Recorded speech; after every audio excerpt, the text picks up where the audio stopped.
The Q&A after Steal This Story, please. I'm Amy Goodman with Juan Gonzalez. Support for KFAI comes from Pillar, presenting Pool Boy in their Pillar Forum, Thursday, December 4th. Indie rockers Pool Boy have been performing since 2015. Their music explores themes of intimacy and personal growth through a measured soundscape. They're touring on their latest release, Persona. Opening the show are Full Catholic and Laura Hugo. More information about Pool Boy in the Pillar Forum is available at pillar.com. The viewpoints expressed in this program are the opinions of the people expressing them, and not necessarily those of Fresh Air Incorporated, its staff, or its board of directors. Hi, this is Al McFarland, host of The Conversation with Al McFarland. You're listening to 90.3 FM, KFAI, Minneapolis.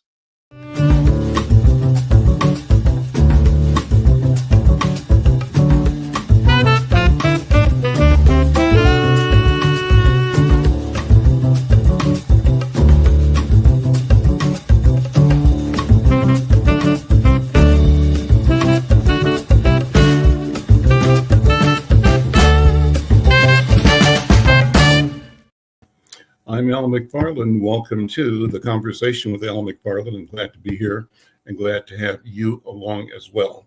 I hope you had a wonderful Thanksgiving and have sort of a fulfilling set of plans for the season that we're moving into, the holiday season, the Christmas season, and other ways people celebrate the end of the year, the new year.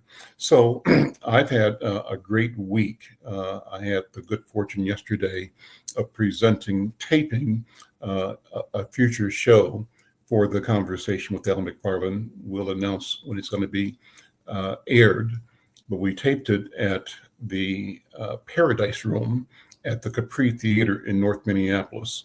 And it was a special edition of The Conversation with Al McFarland because it had sponsorship support from First Bank. And this particular program was one where I interviewed one of the principals, one of the leaders, program managers at a project called the African American Leadership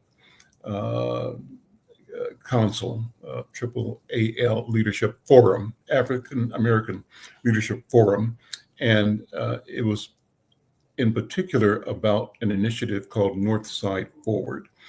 A number of community leaders, elders, program managers, and some young people from North Minneapolis were in attendance at the Capri taping of this special edition of The Conversation with Al McFarland. And it was simply a good time to connect and to share and to respond to questions. The beauty of it was that the heads of a number of the major legacy organizations in North Minneapolis were there to hear my guest, my interviewee, her name was Tyrese Cox, talk about the Northside Forward initiative. And it's an exciting thing.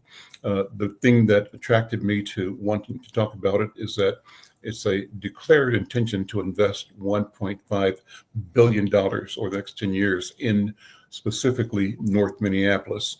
And this is kind of adjacent to, or maybe subsidiary to, another project that we've covered. Groundbreak is a project that recently hired its new CEO and leader, Adair Mosley.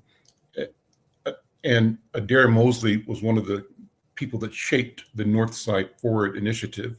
And what it was a convening of stakeholders, 200 or so people over a long period of time, analyzing 6 or 7 areas of community activity with an eye, from a lens of what do we need to do together to move our community forward, to move towards health and healing, towards sustainability, towards livability, towards prosperity, and away from the narrative that has us describing ourselves and our lot in deficit terms. So it's a reorientation, a rethinking, a analysis of where we are and ultimately who we are, and ultimately what we must do to both prosper and foster prosperity and engagement abroad in our community. Well, I'll tell you more about that, but I want to say, first of all, I'm so always happy to be here on KFAI. This is a powerful resource in our community, and I'm happy that we are live streaming as well. We're streaming this show to Facebook, the Insight News Facebook, to the Insight News LinkedIn channel. We're also streaming it to 2 YouTube platforms, that of the Black Press of America, Black Press USA, and the Insight News YouTube channel as well. So if you're connecting on any of these platforms, we'd love to have you weigh in on the conversation, or bring your thoughts, your concerns, your joys and sorrows to share with the community on this program today. And if you want to, we'll put on the screen here how you can get a link and join me in this conversation. We'd love to have you in the program. If you're listening on KFAI, we appreciate you. That's a big audience. It's our big audience. We really love being part of the KFAI family. And we want you to also be able to interact. And if you're on KFAI, if you want to just jump over to Facebook or LinkedIn or YouTube in particular, it's YouTube.com/Insight News MN. You'll show up in this program, the live streaming of the program, and you can leave a comment or chat. And if you like, I'd be glad to invite you on screen with me just to chop it up a little bit about things going on. What am I interested in? Well, outside of talking about the event that I did yesterday, I want to talk about an event I did a week or two ago that is a similar event, and that was hosting a summit. It's called the Black Men's Legacy Summit. It was held at the Thor Building in North Minneapolis. So the Black Men's Legacy Summit is about wealth building. It's organized by a group called Build Wealth Minnesota. A lot of great panels, a lot of great presentations. I'll talk about that. And that kind of segues into talking more about the event that I moderated yesterday, the taping of a future show for the Conversation with Al McFarland. And that show focused on the work of Northside Forward. My guest yesterday was Tyrese Cox, who is a principal at the African American Leadership Forum. But I'm open for any conversation. If you want to talk about politics, about crime, about safety, about health, about local, national, international, we'd love to have you join the conversation and bring in your thoughts and your ideas. Well, one of the people that's regularly on board with me is my friend, Jonathan Palmer. Jonathan Palmer is here. Jonathan, good to see you, my friend. How you doing? I'm good. How about yourself, Al? I am well. I'm inviting people to join the conversation, and anyone who'd like to can simply go to the either LinkedIn or Insight News channel and drop a note in the comment section, and we'll send you a link so you can join the conversation. Jonathan, I was talking about yesterday, I was doing a pre-taping of one of these shows, The Conversation with Al McFarland. I interviewed Tyrese Cox, who is a principal at the African American Leadership Forum, AALC. And that project called Northside Forward is an exciting opportunity for stakeholders in North Minneapolis to collaborate, to do something together to improve the quality of life and the sustainability of our community, and the positive outcomes that we think we deserve. So I was talking about that, and I also mentioned that last month I also was part of the Build Wealth Minnesota Black Men's Legacy Summit. So those are the things that are top of mind with me. I'm also thinking about a couple of other things. The upcoming midterm elections. I stay glued to social media and television news, sort of watching and monitoring the latest antics coming out of the White House. I think this is just a laughable but dangerous situation that our country is in. I think that President Trump is a danger to this country and danger to humanity. And the danger may not be that he himself personally is dangerous, but the things he stands for and the things he is unleashing in depravity in a segment of our population spells danger. It spells danger in the sense that we may be at a place where if people want to go back to the good old days, to the Ozzie and Harriet, Leave It to Beaver days, or even back further to the turn of the previous century. I saw this documentary on PBS. It's still around. I can't think of the name of it, but it was about Wilmington as a city that was like a paradise for Black and poor people collaboration following the Civil War. And this it's called the Wilmington. I'll think of the name of it in a second, and maybe Jared can look it up. Look up something about the Wilmington, Delaware massacre. It was called. But at the end of the day, when Black people and poor white people coming out of the South, the defeat of the South, and found ways to collaborate, cooperate, and create economies that worked for ordinary people, allowed prosperity for Black people that they'd never seen before, but also invited white people who were sharecroppers and subsistence farmers and poor people, to enjoy opportunity for personal and family increase and development. And what it did was challenged the power and the hegemony of the aristocratic economic elite of the South and of North Carolina in particular. And that group met and willfully determined that it would not allow Blacks who were elected to the state legislature to take office, and rode into the legislature. I can't remember the exact year, but maybe we'll see it if we pull the story up, and told the Blacks who were seated and the whites who cooperated with them to become elected in North Carolina State House that if you don't leave, we will drag you out of here bloody. We'll kill you. And they proceeded to shut down the legislature and force people out, and then came up with trumped up charges, as always, about white women being attacked by Black men.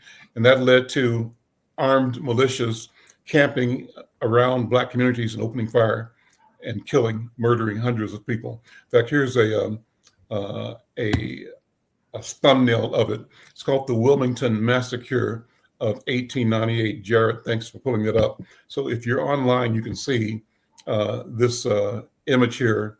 And I'll just read the first couple of paragraphs. You can scroll down. It says, in the late 1890s, Wilmington, North Carolina, a port city between the Atlantic's barrier islands and the banks of Cape Fear River, became an island of hope for a new America. Residents of the city's thriving Black community made themselves a political force, exercising the rights of citizenship guaranteed to them after the Civil War by the 13th, 14th, and 15th Amendments across the South. Such activity had triggered deadly white violence against Black voters, organizers, and office holders in the decades since the war. But in Wilmington, a city of 20,000, the votes of 8,000 Black men helped a rare biracial fusion alliance between that could elect candidates of both races. In that city, 3 of the 10 aldermen were Black. The city had Black health inspectors, postmasters, magistrates, and policemen, even though the Black policemen couldn't arrest anyone white. But the county coroner, the jailer, treasurer were Black, register of deeds was Black. Black businesses pooled their money and created 3 Black-owned banks, and families only a generation removed from enslavement, owned their own homes and read a local Black newspaper. Well, here we go. And it was a newspaper that promoted this idea of access, of equity, and of civic responsibility. And what the whites did was demanded of the Black community. They called a meeting. They sent a note out to all of the leaders of the Black community saying, your presence is demanded at 5 o'clock today at place so-and-so, and it's something of importance to your community, and do not fail to show up. So it was a note that they delivered to all the prominent Black leaders in the community, basically saying, you better show up or else, right? And when they showed up, they told them that you all have 24 hours to dismantle the Black newspaper in that town and to shut it down and to ship out the printing presses. They didn't even want the presses to be around for anybody to use. And when that didn't happen, when they wanted it, they created situations that allowed them to, in effect, execute both a coup, which they had done, and massacre numbers of Black people. Well, I think that we're kind of in that direction today. And maybe before we're over, we'll play just a little bit of the video from, here's the meeting. So there'll be a meeting of white men in Wilmington this morning at 11 o'clock at the courthouse. Full attendance is desired as business in the furtherance of white supremacy will be subtracted. So that was one of the meetings. And out of that meeting came a meeting where they demanded that the Blacks show up and get the orders to dismantle their press freedom. Jonathan, I am concerned that we're not far from that, but I also believe that even if that intention emerges, this is a different time. And I believe that our generation, our people, will not suffer that folly and that insidious lunacy and that bold effort to impose white supremacy again. It simply cannot happen and will not happen. What are your thoughts? Do you think about this like I do? I know you do. Yes. Yes. And I appreciate that you're covering the Wilmington massacre. So every month during Black History Month, or every year during Black History Month, I post on my social media Black history that you didn't know. I try to find all those little nuggets and places, and then racism to be aware of. And so I've actually covered the Wilmington massacre before, and I pulled up one of my cards because there's a guy named Alfred Moore Waddell, who was one of the leaders of that.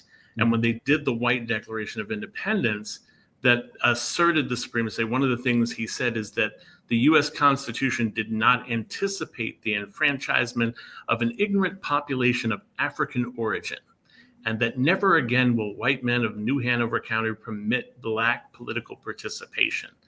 And one of the fascinating facts about this is after they did this and the firebomb and everything, it wasn't until I think 1973 before there was any kind of change in things. It disenfranchised all Blacks and many poor whites, making Russell the last Republican to serve as governor until 1973. And as we know, during the 20th century is when you had that shift over in power with the Democrats becoming more aligned with African Americans and other people of color, and the Republicans going to the opposite side. You saw that shift in about the 20s when you had in the 30s when you had the New Deal come out, and so many of the things that were coming out of Roosevelt aligned more with poor people of all races. And so you had Democrats that were poor starting to say, hey, wait a minute, these are the things that are going to help us rebuild. Maybe we're not in the right space. And you had Republicans going, hey, we want to have more control. And so you see this shift that happens, and it cements itself in the Nixon administration. And that's how we get from racist Democrats and supportive Republicans of the party of Lincoln and everything back to the other side. And now we're seeing that shift that comes up. I think you're 100% right. The kinds of things that have been happening just in the last year, we're not even going back into the previous administration of the president, but the current one, it is so much unchecked power. Mm-hmm. It is so much that is happening that nobody is going ahead and taking a stand of. They're starting to realize, hey, maybe this is not the way that things are going to go. When you look at the fact that this person is having MRIs several a year for their explanation was it's normal for somebody of his age. That's not normal. MRIs and exams like that are used to further check on symptoms that were identified early. They're not used for diagnosis. They're used to go ahead and further understand what is happening once something has already been identified.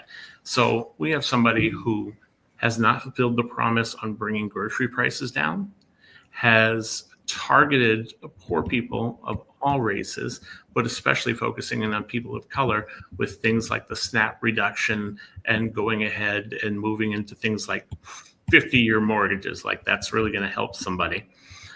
And then this targeting right now that's going on with Venezuelans and the boats. There is a clear war on people of color, on brown people, of going ahead and casually murdering individuals. We haven't been identified that anybody in any boat is actually a drug runner or some sort of threat to the United States. And when you pardon the president of Honduras, previous president of Honduras, who brought in so much drugs to the United States, it kind of shows the inconsistency of the ethics, and the principles that should be there are not being there and not being reflected. So there is a danger right now. I think today we're watching the election in Tennessee because that's going to go ahead and give an indication. It's a solidly red district, but it's in trouble right now. And so if the Republicans do win that district, but it's in single digits, that's a tremendous indicator for the midterms, that the midterms are going to shift the balance of power. And I think the president is scared of that right now.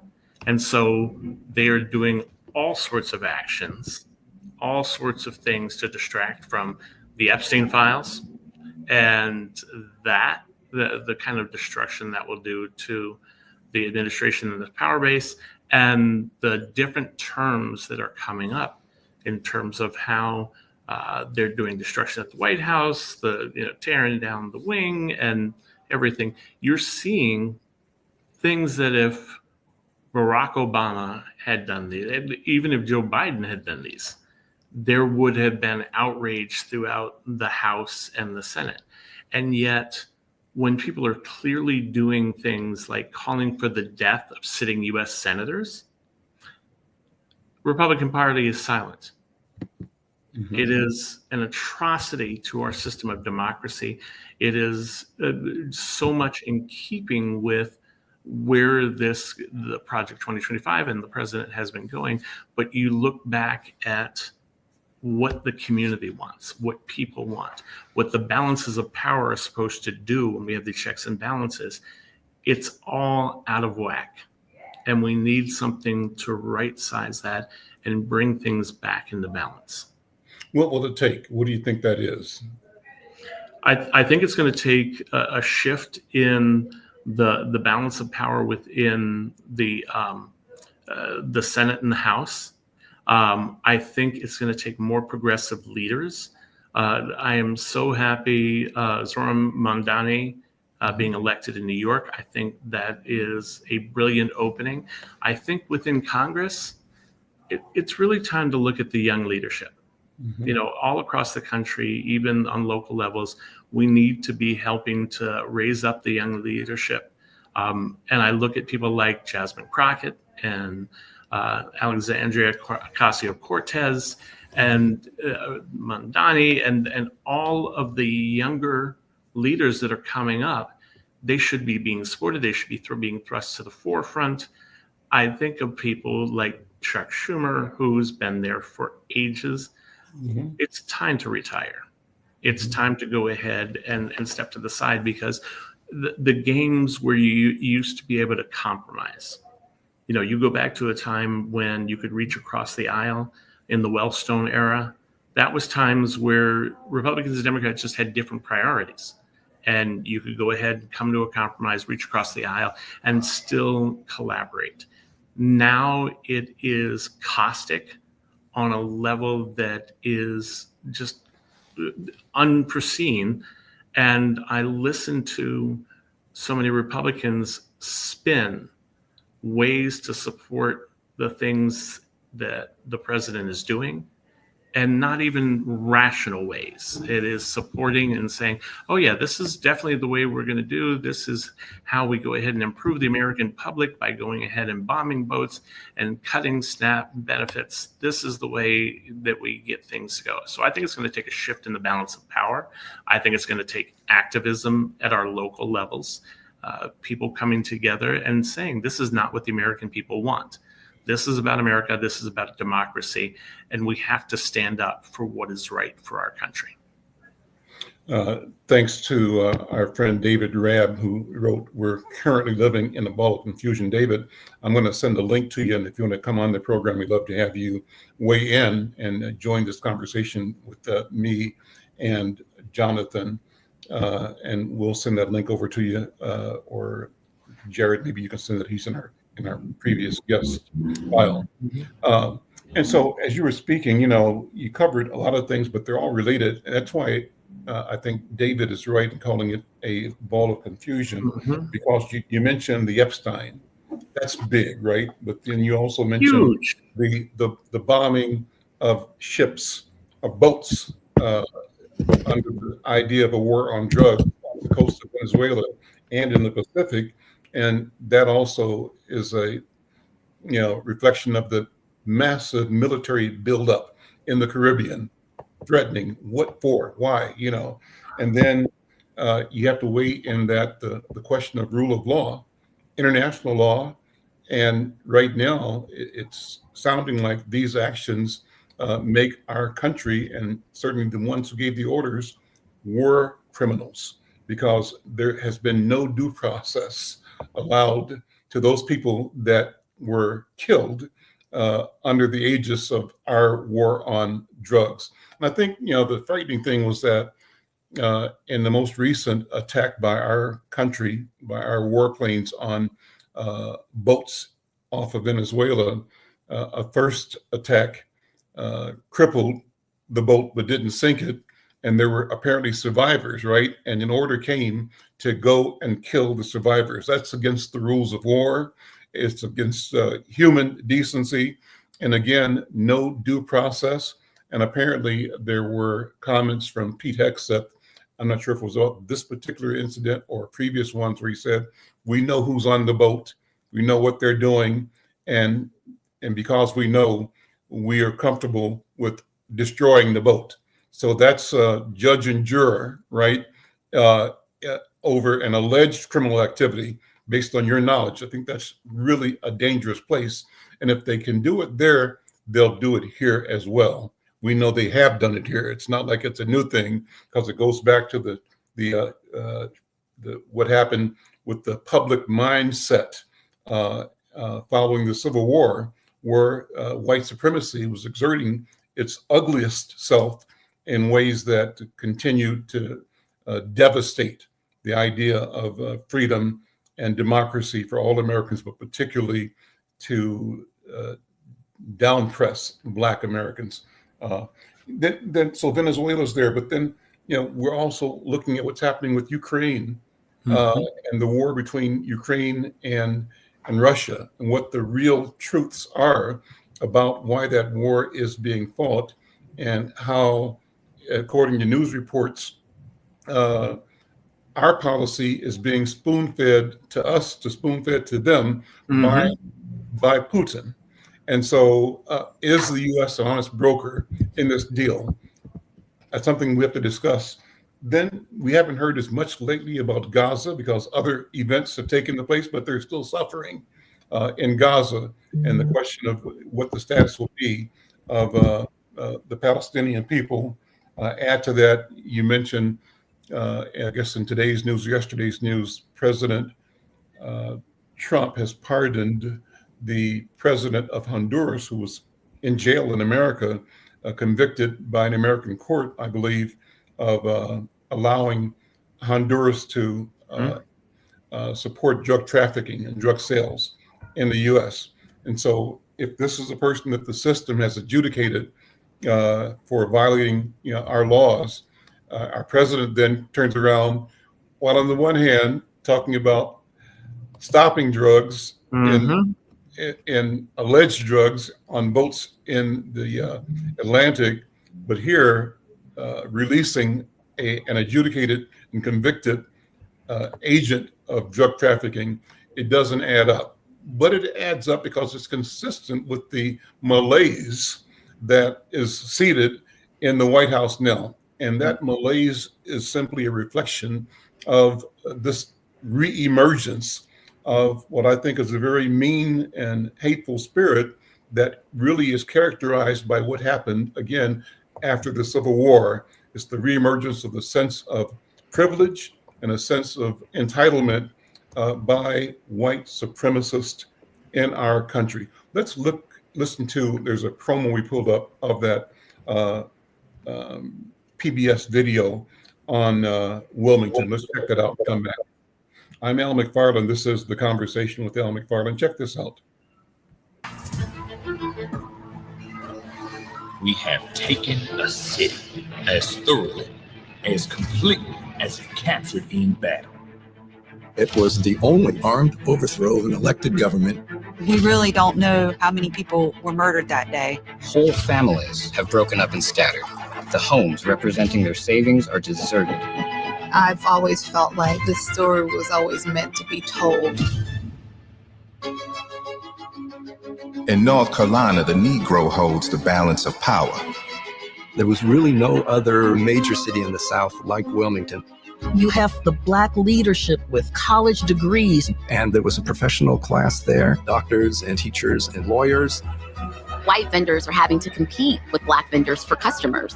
And Black men were able to hold public office at multiple levels of government. Wilmington is essentially a promised land for African Americans. It was a different vision of what American democracy could be, that it could actually be multiracial and work. Men, do your duty. This city, county, and state shall be rid of Negro domination once and forever. The Confederacy was trying to take power back.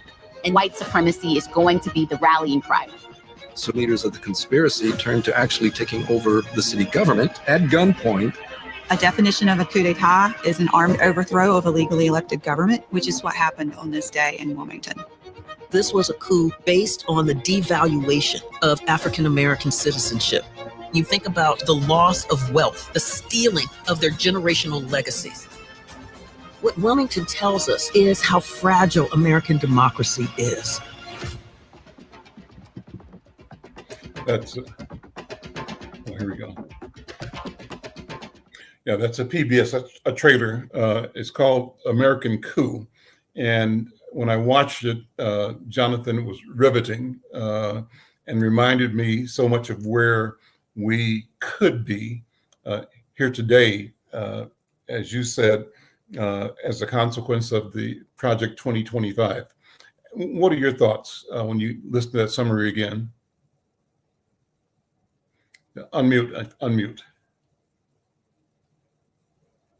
One, I'm going to go and check that out. I mean, that is fascinating. Like I said, I've covered it, but that's a lot more in depth than I've gone. And the Wilmington is just one of those that is insane. I'm pretty sure, if I'm remembering correctly, that they forced the mayor to resign at gunpoint. Mm-hmm. I think it was. I mean, it is things that this is one of those pieces of history that. Well, in this video, in this PBS documentary, one of the things that just blew me away is that, as I mentioned, there was Black wealth, mm-hmm. Professional class. And so the leader of the white supremacist movement lived next door to the leader of the Black community. Mm-hmm. Their houses were side by side. They were like families, one family and the next family next door, right? And while and the white guy apparently was saying, I can't have these people living the way I live, right? Mm-hmm. And one of the statements is that Negroes held, Black people held the balance of power because of their numbers, their voting power in that community. And so the one of the meetings they held, where they brought all of the whites together to hatched the plan to destroy the Black community was held next door to one of the prominent Black citizens in that community. And that's just how ironic it is. So you're close, and even that close, you feel entitled and necessary to destroy another human being and to destroy a culture. It just blows me away. And this is part of the things that people don't realize. They think that Tulsa was the only center of Black wealth that got destroyed. But there are places all over the United States that this kind of thing happened, that cities were taken over. Central Park in New York used to be a Black community. I think it's Lake Lanier down in Georgia has a Black town underneath it. They literally flooded the town, and now it's a place where people go and they, water ski and stuff like that over the top of the ruins of our communities. What has become this idea is that Black people, were just poor and destitute and have never had wealth, never had anything. It's like Black history began with slavery. Sometime later, Martin Luther King was born, and then Barack Obama became president, and that's all that happened. There was so much that came out of Reconstruction after the Civil War. And if that had been allowed to continue, you would have a much more balanced and equitable society right now. But we don't have that because there were mobs, literal mobs of white supremacists that went around that destroyed Black communities, Black towns. You can look at Rosewood, Florida. You can look at Tulsa, Oklahoma. There are cities all over this country that were destroyed through these efforts, and people don't know about them because we don't teach them in school. We don't talk about what happened to these different communities and what that means now, because the wealth was destroyed. The communities where there were homes were destroyed. So when you're talking about the position people have in society and being able to create networks, being able to create wealth within their community, being able to rise out of poverty and destitution, every time we've tried, we got knocked back and pushed out and run over. And so it's not as simple as our group doesn't try hard enough. African Americans or other groups of color don't try hard enough. It's that every time we get on to a ledge and start to move up, we are pushed over the side, and then that history is covered up and people don't know about it. So they think that, oh, that's just what that community is like. That's just what those people are. And these steps that have been taken right now are trying to dismantle the different communities. The things that ICE is doing in terms of attacking innocent Americans, claiming that they are they're here illegally and going ahead and profiling us. They're not going after the worst of the worst. They're not going after the so-called, gang members that have come in here in droves from the outside the borders. They're going after brown people. They're going after brown people who are Hispanic and Latino and Chicano, and they're trying to get them extricated out of the country to places they didn't even come from. And people are getting caught up in this. And then you have the profiling that's being done. This whole thing about Somali gangs roving through Minnesota. My eldest daughter, stepdaughter is Somali. And this is offensive to me on a level that is just far beyond what I can say. Minnesota has been a haven for immigrant communities because it has been welcoming in many regards. There's a lot of pieces that needed to be fixed and still need to be fixed with how we treat immigrant communities here in Minnesota. But Minnesota still has been a better place for them to come. They have been integrated in our communities. They become brothers and sisters that we work side by side. I can rattle off 10 immigrant communities and individuals who have worked to make Minnesota better, and yet they are being targeted because they are brown.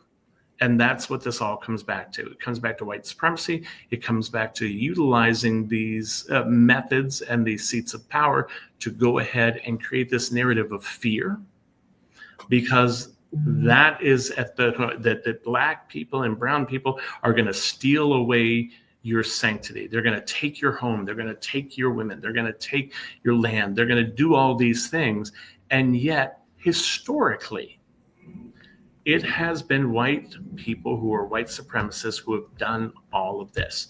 They have consistently destroyed Black communities, white communities, Asian communities, Native American communities especially. Don't even get me started on what has been done to our indigenous brothers and sisters. And yet we are still being targeted as the boogeyman, as the one to be afraid of.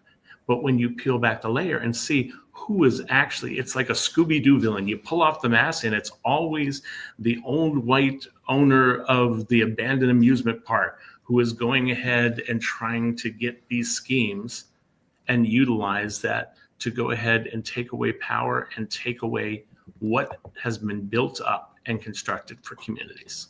Let me bring another voice in. Our friend Kenya McKnight Ahad. She's the co-founder founder and CEO of the Black Women's Wealth Alliance, and she also has an entrepreneurial venture called Zura on West Broadway, North Minneapolis. I was with Kenya yesterday with that presentation we had, the taping of a future show of the conversation, and that taping was interviewing Sister Tyrese Cox, who is one of the program directors for the Northside Forward Initiative.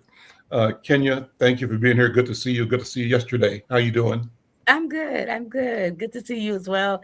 Hey, Jonathan. Yeah. So you hear us talking about just the state of affairs, and we started off, I don't know if you were listening in advance, just about what one of our listeners, David Rabb, Colonel David Rabb said, we're living in a ball of confusion, and we're trying to thread the needle between all of these things like the Epstein, like Venezuela, like Ukraine, like Gaza, like the pardon of the president of Honduras by President Trump, and like the White House positions on international law, et cetera. And so jump in wherever you want to, and maybe you want to bring a positive spin, because I think that even as we analyze all of the things that are challenging, we have to also be mindful of our resilience and our commitment and our ability to right the ship and to move community and humanity forward. Before you speak, let me remind people this is The Conversation with Al McFarland here live on KFAI and across social media streams. And shout out to David Rabb and also to Darren Woods. And David and Darren, I put a link in the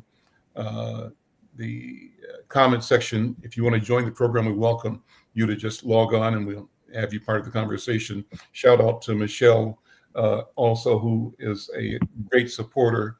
Thank you for being here as always, Michelle. Kenya, what do you think?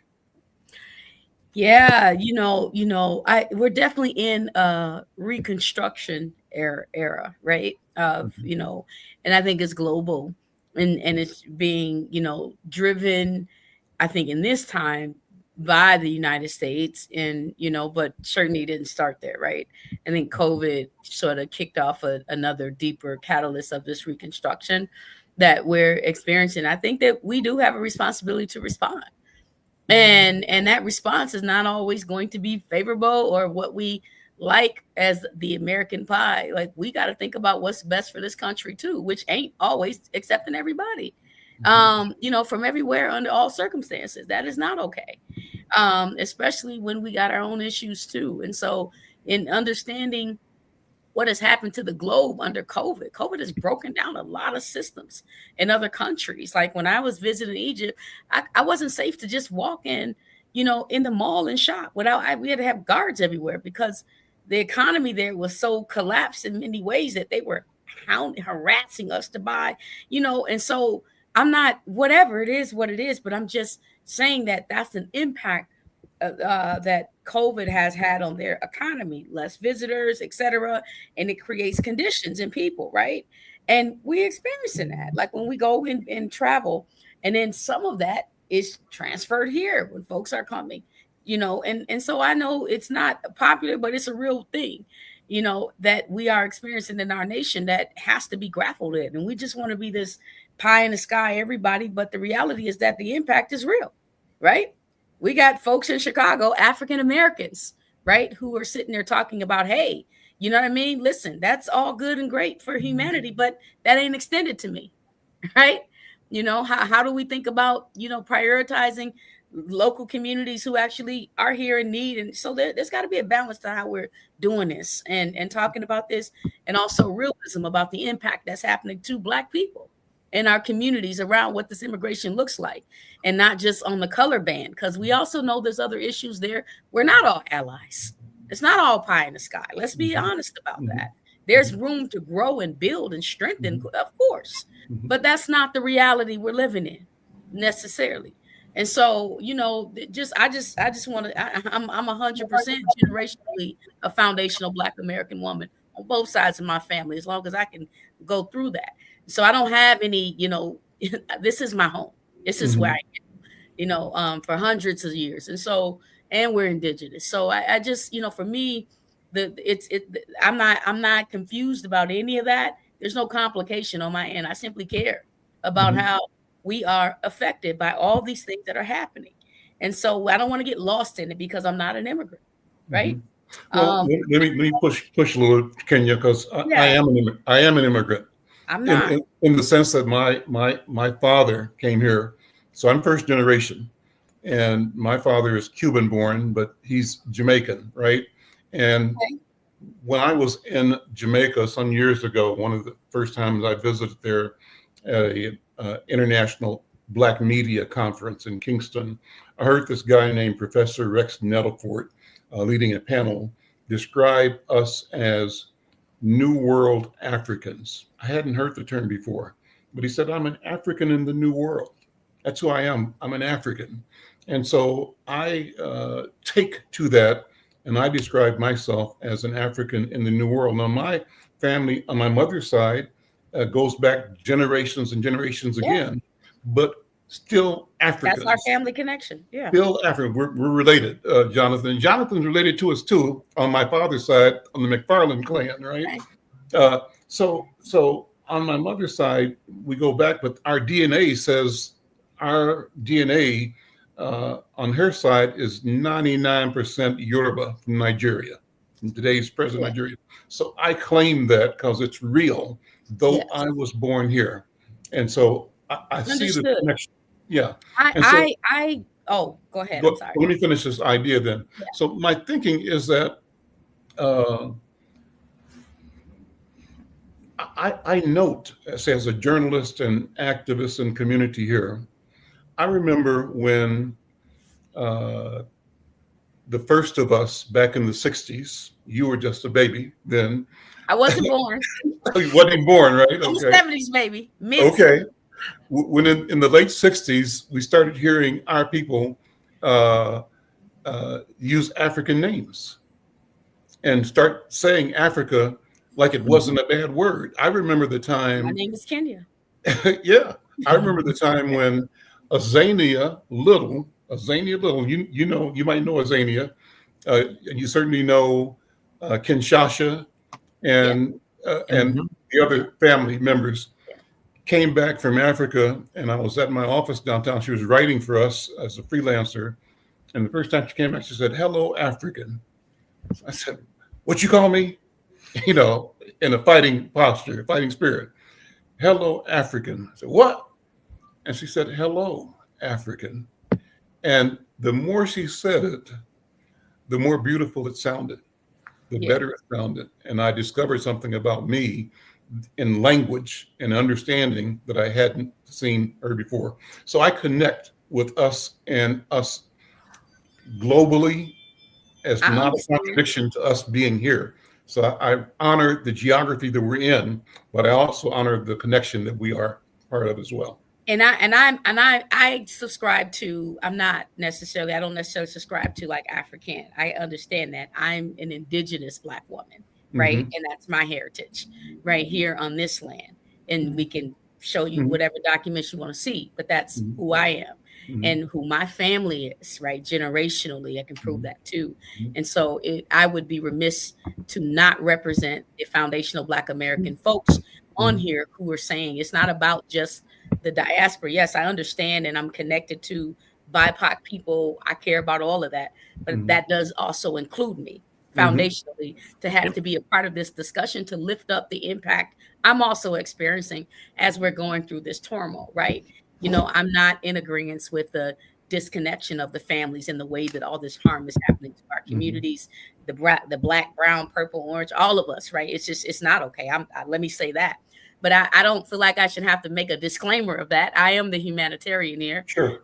I think that, and that's part of the challenge, right? Black people just can't talk about what it is for us. And you know, and there is more than one type of Black person here. There is some of us who don't subscribe that we came here on a boat. So I'm one of those people.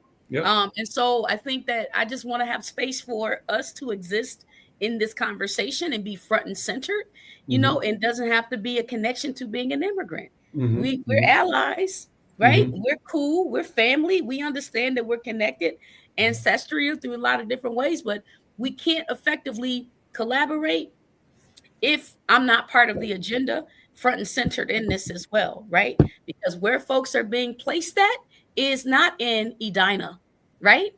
They're actually here filling up the north side, right? They're not being placed in Maple Grove, right? They're coming here.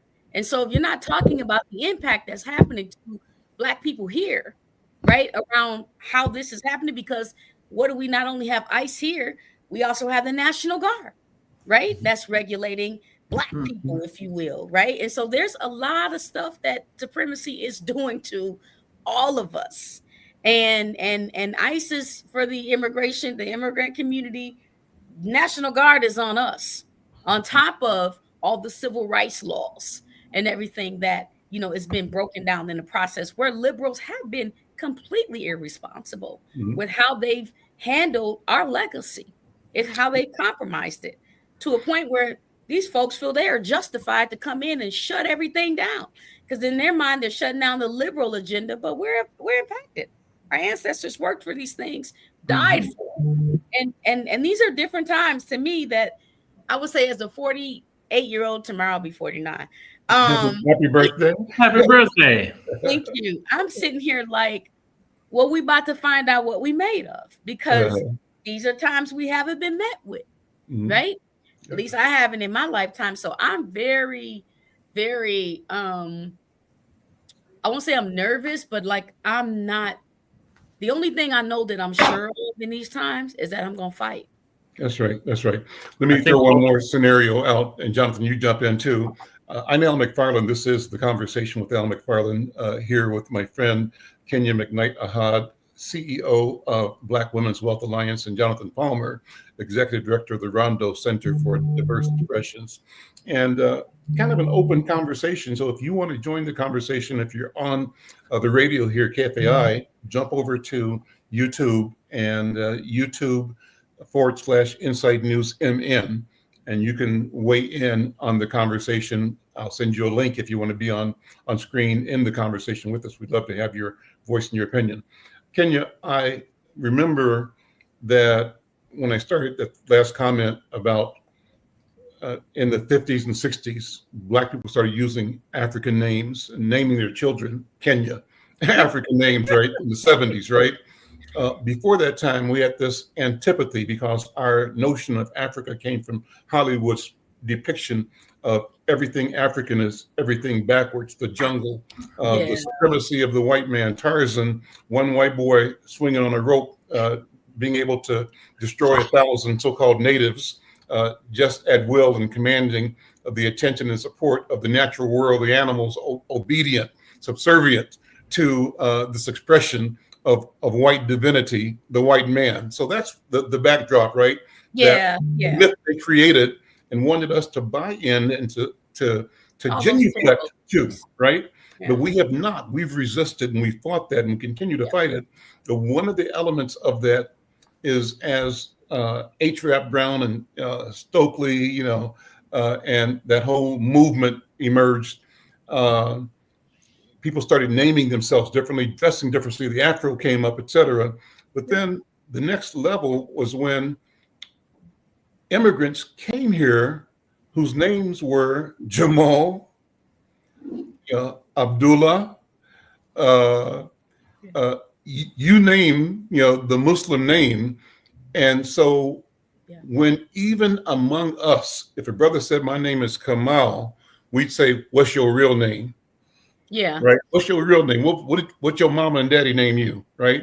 Yeah. And we couldn't even accept the fact that we had the opportunity and the right to name a thing, that thing being our own selves. Right. And so here comes 40 Jamals, 40 Abdis, 50, 50 Miriams, all these beautiful Muslim, Arabic, African names, and they created a certain, in my view, validation of our intuitive retention of identity that was expressed in individuals who chose to name themselves differently. What do you think? I think that the piece you're talking about, I want to throw another piece into that, which is Roots. Mm-hmm. Roots had a strong connection into that. When you go through the whole piece with, what's your name, Kunta Kinte, and he kept saying it, and they were forcing him to say Toby. You have so much of our history and so much of our culture. I'm a 70s baby, 1970 at Kenya. That so much of what we grew up with, like you said, was Hollywood. It was Hollywood, it was stories, and this myth of Black inferiority that has been cast upon us. So that when we see people choosing African names, when we see Muslim brothers and sisters coming over here, that we would look down on, that we would disparage them and separate them out. And the reality is, there's room for all of us at the table to uplift indigenous Africans, to uplift immigrant Africans, to African Americans, to pull us all together. And the importance of what you see right here with the three of us, all having different experiences and different perspectives, it helps us to make sure that nobody is being left out. That as we're marching ahead, we're including everybody's agenda on the table. And the fact that we need to make sure that we are representing the aspects of our heritage and community that have been left out, that have been marginalized, that have been pushed off and cast to the side, and bring that back to the forefront and stand strong for that. Because they continually try to denigrate that and push that off as it's those people, or they're being loud, or they're being angry. We got a right to be angry. When you see what has been done to our communities, when you see what is being thrust upon our communities, and the fact that they always put the cast-offs into the Black and brown communities. They always put the rehab centers. They always put the low-income stuff. They don't come in with the resources that should be there, that we've worked to build up, that have been destroyed over time. So I think as we're looking at it, I may have strayed from your point, Al. It's very much, we've got to remember and keep our eyes on the prize. We got to keep down to the last minute. Yeah. Let me ask you to close us out, Kenya, because I want to leave on an upstroke here. Positive thought. What are you doing right now that people need to know about and support? Oh, he's so funny. Just quickly, I think that I agree, and I think I'll just 10 seconds on this. We've been reclassified so many times, right? From we used to be called copper people, right? That's the copper, because we're copper colored, Negro, Black, and then Jesse Jackson named us African American, and then now we're doing this reclassification ourselves. It's called FBA. There's a whole movement of Foundation of Black Americans. Well, what does that mean? Indigenous, or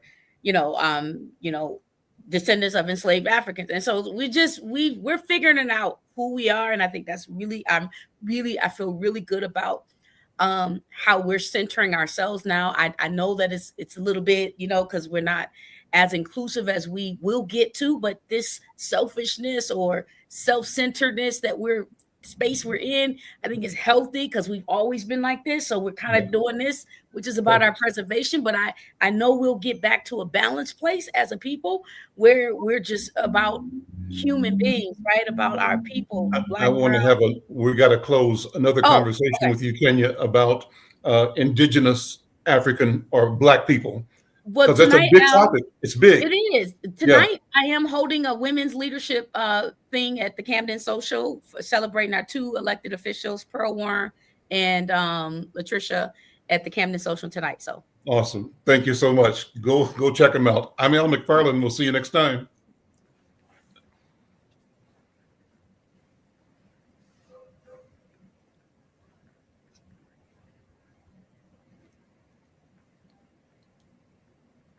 And I think we're out.